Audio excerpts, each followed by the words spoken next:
ನಮಸ್ತೆ ಟಿವಿ20 ಕನ್ನಡ ವಾಹಿನಿಗೆ ಸ್ವಾಗತ. 2023-24ನೇ ಸಾಲಿನಲ್ಲಿ ಎಸ್ಎಸ್ಎಲ್ಸಿ ಮತ್ತು ಪಿಯುಸಿಯಲ್ಲಿ ಅತಿ ಹೆಚ್ಚು ಅಂಕ ಗಳಿಸಿದ ವಿದ್ಯಾರ್ಥಿಗಳಿಗೆ ಪ್ರತಿಭಾ ಪುರಸ್ಕಾರ ಹಾಗೂ ಸನ್ಮಾನ ಮಾಡಲಾಗಿದೆ. ಮಡಿವಾಳ ಸಮಾಜದವರು ಹಿಂದುಳಿಯಬಾರದು, ಯಾಕಂದ್ರೆ ತಮ್ಮ ಮಕ್ಕಳಿಗೆ ಶಿಕ್ಷಣ ಕೊಟ್ಟಾಗ ಮಾತ್ರ ಮುಂದುವರಿಯಲು ಸಾಧ್ಯ ಎಂದು ಶಾಸಕ ಹಂಪಯ್ಯ ನಾಯ್ಕ ಪುತ್ರ ವಕೀಲ ಶಿವರಾಜ್ ನಾಯ್ಕ ತಿಳಿ ಹೇಳಿದರು. ರಾಯಚೂರು ಜಿಲ್ಲೆಯ ಮಾನ್ವಿ ಪಟ್ಟಣದಲ್ಲಿ ಮಡಿವಾಳ ಮಾಚಿದೇವರ ಮೂರ್ತಿ ಅನಾವರಣಗೊಳಿಸಿ ಮಾತನಾಡಿದರು. ಮಡಿವಾಳ ಮಾಚಿದೇವ ಅಭಿವೃದ್ಧಿ ನಿಗಮದ ಮೂಲಕ ಸರ್ಕಾರ ನಾನಾ ಸೌಲಭ್ಯ ಕಲ್ಪಿಸಿದ್ದು, ಹೀಗಾಗಿ ಸಮಾಜದವರು ಮುಂದೆ ಬಂದು ಸೌಲಭ್ಯ ಪಡೆಯಬೇಕು ಎಂದಿದ್ದಾರೆ. ಮಾಜಿ ಶಾಸಕ ರಾಜ ವೆಂಕಟಪ್ಪ ನಾಯ್ಕ ಮಾತನಾಡಿ, ಮಾನ್ವಿಯಲ್ಲಿ ಮಡಿವಾಳ ಸಮಾಜದವರು ತೀರಾ ಹಿಂದುಳಿದವರಾಗಿದ್ದು, ಸಮಾಜದ ಪರವಾಗಿ ನಾನು ಬೆನ್ನೆಲುಬಾಗಿ ನಿಂತಿರ್ತೀನಿ ಎಂದಿದ್ದಾರೆ. ನಾನು ಈ ಹಿಂದೆ ಶಾಸಕನಾದ ಸಂದರ್ಭದಲ್ಲಿ ಸಮಾಜದವರಿಗಾಗಿ ಸರ್ಕಾರದಿಂದ ಸಿಗುವ ಸೌಲಭ್ಯಗಳನ್ನು ಕೊಡುವ ಕೆಲಸ ಮಾಡಿದ್ದೀನಿ.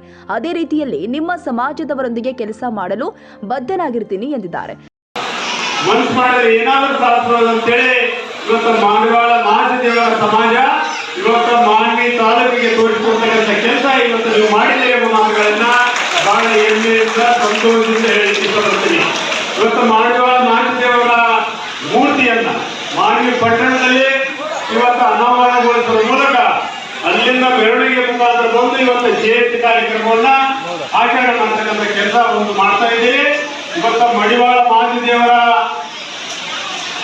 ಅವರ ಶರಣರ ಬಗ್ಗೆ ಹೇಳಬೇಕಂದ್ರೆ 12ನೇ ಶತಮಾನದಲ್ಲಿ ಬಸವಣ್ಣನವರ ಅನುಯಾಯಿಗಳು, ಬಸವಣ್ಣನವರ ಸಹಪಾಠಿಗಳ ಅವರ ಏನಪ್ಪಂದ್ರೆ ಬಟ್ಟೆಗಳನ್ನ ತೊಳೆಯುವಂತ ಕೆಲಸ ಅಂದಿನ ದಿನಮಾನಗಳಲ್ಲಿ ಮಡಿವಾಳ ಮಾಚಿದೇವರು ಮಾಡ್ತಾ ಇರ್ತಕ್ಕಂಥದ್ದು ತಮಗೆಲ್ಲ ಗೊತ್ತಿರ್ತಕ್ಕಂಥ ವಿಚಾರ. ಅದರ ಜೊತೆಗೆ ಶರಣರ ಆಚಾರ ವಿಚಾರಗಳನ್ನ ಮಧ್ಯವಂತೇಳಿಕೊಳ್ಳುವ ಮೂಲಕ ತಮ್ಮ ವಚನಗಳ ಮೂಲಕ ಸಮಾಜದ ಅಂಕುಡೊಂಕುವನ್ನು ತಿದ್ದತಕ್ಕಂಥ ಕೆಲಸ ಅಂದಿನ ಚುನಾವಣೆಗಳಲ್ಲಿ ಮಡಿವಾಳ ಮಾಚಿದೇವರು ಮಾಡಿದ್ದು ತಮಗೆಲ್ಲ ಗೊತ್ತಿರ್ತಕ್ಕಂಥ ವಿಚಾರ. ಜನಪ್ರಿಯ ಶಾಸಕರ ಹಂಪಯ್ಯ ಅವರು ಬರಬೇಕಾಗಿತ್ತು. ಬೇರೆ ಒಂದು ಕಾರ್ಯಕ್ರಮ ನಿಮಿತ್ತ ಬೇಡಿಕೆಯಿಂದ ಅವರು ಫೋನಿನ ಆದೇಶ ಮೇಲಾಗಿ ನಾವು ಈ ಕಾರ್ಯಕ್ರಮಕ್ಕೆ ಬಂದಿದ್ದೇವೆ. ಅವರು ಕೂಡ ನಿಮಗೆಲ್ಲ ಮಡಿವಾಳ ಮಾಚಿದೇವರ ಜಯಂತಿಯ ಶುಭಾಶಯಗಳನ್ನು ಈ ಸಂದರ್ಭದಲ್ಲಿ ತಿಳಿಸುತ್ತೇನೆ.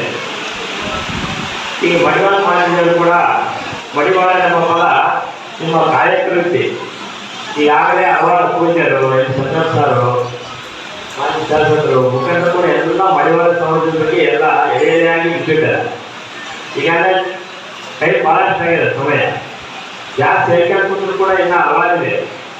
ಇಷ್ಟೇ ನಾವು ಪ್ರಮುಖವಾಗಿ ನೇರವಾಗಿ ಕೆಟ್ಟದ್ದು ಬಂದರೆ ನಿಮ್ಮ ಜನ ಕೂಡ ಕರ್ತೃಯುಗ, ಚೈತ್ರಯುಗ, ಜಾತಯುಗ, ಕಲಿಯುಗ ಅಂತ ರಾಮಾಯಣ ಸಾಮ್ರಾಜ್ಯದಿಂದ ಕೂಡ ರಾಮ ಸೀತೆಯರು ಇರ್ತಕ್ಕಂಥ ಸಾಮ್ರಾಜ್ಯದ ಕೂಡ ನೀವು ಕಾಯಕ ಯೋಗಿಯ ನಿಶ್ಚಿತ ಮಾಡ್ಕೊಂಡು ಬಂದಿದ್ದೀರಿ.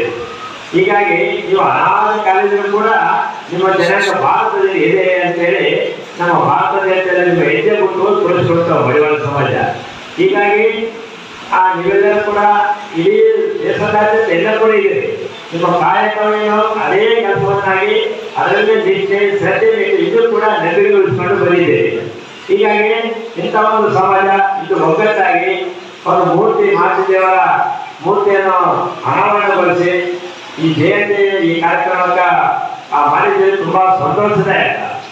ಇದೇ ಸಂದರ್ಭದಲ್ಲಿ ಮಾನ್ವಿ ತಾಲೂಕು ಮಡಿವಾಳ ಮಾಚಿದೇವ ಸಂಘದ ಪದಾಧಿಕಾರಿಗಳು ಅಶೋಕ ಉಮ್ಮಳಿ ಹೊಸೂರ, ಎಂ ನಾಗರಾಜ್ ಹುಲಿಗೆಪ್ಪ ಆರೋಲಿ ಸೇರಿ ಮತ್ತಿತರರು ಉಪಸ್ಥಿತರಿದ್ದರು. ಸೈಯದ್ ಖಾದರ್ ಭಾಷಾ, ಟಿವಿ20 ಕನ್ನಡ ನ್ಯೂಸ್, ಮಾನ್ವಿ.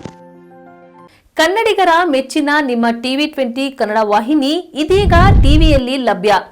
ಕರ್ನಾಟಕ ಮತ್ತು ದೇಶ ವಿದೇಶದ 360 ಡಿಗ್ರಿ ಸುದ್ದಿ ವಿವರವನ್ನ ಪಡೆಯುವುದಕ್ಕೆ ಟಿವಿ20 ವಾಹಿನಿಯನ್ನು ಲೈಕ್ ಮಾಡಿ, ವಿಡಿಯೋಗಳನ್ನು ಶೇರ್ ಮಾಡಿ, ಕಮೆಂಟ್ ಮಾಡಿ, ಸಬ್ಸ್ಕ್ರೈಬ್ ಮಾಡಿ. HCN ಕೇಬಲ್ 842 ನಂಬರ್ನಲ್ಲಿ ಹುಕ್ಕೇರಿ ತಾಲೂಕು ಹಾಗೂ ಸಂಕೇಶ್ವರದ ಸುತ್ತಮುತ್ತಲಿನ ಹಳ್ಳಿಗಳಲ್ಲಿ ಲಭ್ಯ. PCN ಕೇಬಲ್ 129 ನಂಬರ್ನಲ್ಲಿ ಹಾರುಗೆರೆ ಸುತ್ತಮುತ್ತಲಿನ ಹಳ್ಳಿಗಳಲ್ಲಿ ಲಭ್ಯ. ರಾಯಬಾಗ್ ಡಿಜಿಟಲ್ ಚಾನೆಲ್ ಕೇಬಲ್ 80ನೇ ನಂಬರ್ನಲ್ಲಿ ರಾಯಬಾಗ ತಾಲೂಕಿನ ಸುತ್ತಮುತ್ತಲಿನ ಹಳ್ಳಿಗಳಲ್ಲಿ ಲಭ್ಯ. UDCN ಕೇಬಲ್ ನೆಟ್ವರ್ಕ್ ಉಗಾರ ಸುತ್ತಮುತ್ತಲಿನ ಹಳ್ಳಿಗಳಲ್ಲಿ ನಿಮ್ಮ ಟಿವಿ20 ಕನ್ನಡ ವಾಹಿನಿಯೂ ಲಭ್ಯ.